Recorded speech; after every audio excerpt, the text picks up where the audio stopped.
সালামু আলাইকুম। এই দুনিয়ার যত মানুষ আছে সবই হইল আল্লাহর বান্দা। আল্লাহ পাক প্রত্যেকটা আল্লাহর বান্দাকে এই জান্নাত থেকে দুনিয়াত পাঠাইছে। এই দুনিয়াটা হইল পরীক্ষার হল, আবার এই জান্নাত থেকে পাঠাইছে এই দুনিয়াত পরীক্ষার লিগা।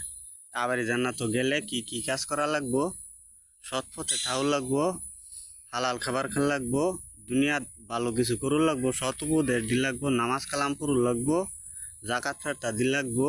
এটা হইল জান্নাত যাওয়ার কাজ। লুপ লালসা মুক্ত তাও লাগবো। আর জাহান্নামে যাওয়ার রাস্তা যে এটা হইলো দুর্নীতি, চুরি, বাটপারি, মদ খাওয়া, গাঞ্জা খাওয়া, মানুষের ক্ষতি করা, ধর্ষণ করা, সরকারি টেহা লুপাট করা, দেশের বাইরে টেহা পাচার করা, মানুষের লগে হিংসা করা। এটা হইলো জাহান্নামের রাস্তা।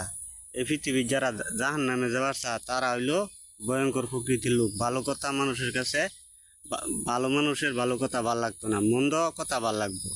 কেউ ভালো কাজ করলে ওইটাও ভাল লাগতো না। ধন্যবাদ।